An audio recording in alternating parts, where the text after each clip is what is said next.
కాలభైరవ స్వామి. ఈయన అనుగ్రహం ఉంటేనే మనం కాశీలో అడుగు పెట్టగలం.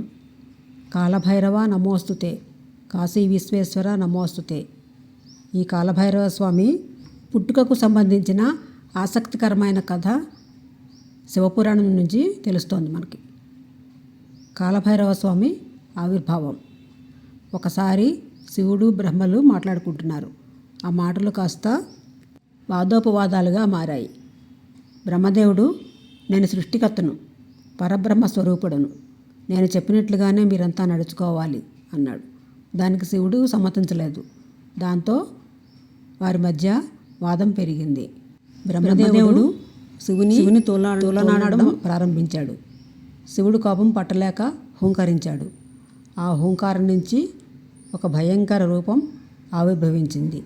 మహోన్నత కాయంతో, 3 నేత్రాలతో, త్రిశూలము, గద, డమరుకం వంటి ఆయుధాలను చేతులతో ధరించి కనిపించిన ఆ మహోన్నత రూపమే ఈ కాలభైరవుడు. హూంకారంతో జన్మించిన కాలభైరవుడు తన జననానికి కారణం చెప్పమని శివుని కోరాడు. శివుని ఆజ్ఞ మేరకు కాలభైరవుడు బ్రహ్మదేవుని 5 శిరస్సులలో మధ్యన ఉన్న 5వ శిరస్సును ఖండించాడు. దీనితో బ్రహ్మదేవుని గర్వం అణిగిపోయింది. తిరిగి కాలభైరవుడు శివుని చెంతకు నిలిచాడు. నీవు బ్రహ్మదేవుని శిరస్సును ఖండించడం వల్ల నీకు బ్రహ్మహత్యా పాతకం సోకింది కనుక నీవు బ్రహ్మకపాలాన్ని చేతిలో ధరించి తీర్థయాత్రలు చెయ్యి అని శివుడు సలహా ఇచ్చాడు. కాలభైరవుడు బ్రహ్మహత్యా పాతకాన్ని తొలగించుకోవడం కోసం బ్రహ్మకపాలాన్ని చేతిలో ధరించి క్షేత్ర పర్యటన ప్రారంభించాడు. ఎన్ని క్షేత్రాలు పర్యటించినా తనకు సోకిన పాతకం విడవనందున మహావిష్ణువు వద్దకు వెళ్ళి ఆయన్ని ప్రార్థించాడు. అప్పుడు ఆయన, కాలభైరవ, నీవు శివుని పుత్రుడివి కనుక శివునితో సమానం. బ్రహ్మదేవుని గర్వించడానికి జన్మించిన నీవు ఎన్ని యాత్రలు చేసినా ఉపయోగం ఉండదు. నీవు కాశీక్షేత్రానికి వెళ్ళు.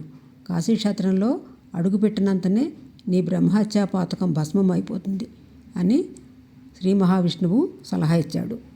దీంతో కాలభైరవుడు కాశీ చేరుకున్నాడు. ఆయన బ్రహ్మహత్యా దోషం పోయింది. బ్రహ్మకపాలాన్ని కాశీలో పూడ్చిపెట్టాడు. బ్రహ్మకపాలం పూడ్చిపెట్టిన చోట ఏర్పడిన తీర్థమే నేటి కాశీలోని కపాల మోక్ష తీర్థం. తర్వాత కాలభైరవుని చూసి శివుడు, కాలభైరవ, నీవు ఇక్కడే కొలువుతీరి క్షేత్రపాలకుడిగా బాధ్యతలు చేపట్టు. ముందుగా నీకే పూజలు జరుగుతాయి, నీ తర్వాతనే నాకు పూజలు జరుగుతాయి అని శివుడు పలికాడు. దీంతో కాలభైరవుడు కాశీక్షేత్రంలోని కొలువుతీరి క్షేత్రపాలకునిగా పూజలు అందుకుంటున్నాడు. ఓం శ్రీ కాలభైరవాయ నమః. కాశీయాత్ర చేసేవాళ్ళు ఎవరైనా సరే కాశీలో క్షేత్రపాలకునైనా కాలభైరవ స్వామిని దర్శించుకోకుంటే యాత్ర పూర్తయినట్టు కాదు. తప్పనిసరిగా కాలభైరవుని దర్శించుకోవాలి. ఈ వీడియో నచ్చినట్లయితే లైక్ చేయండి, సబ్స్క్రైబ్ చేయండి, షేర్ చేయండి, కామెంట్ చేయండి.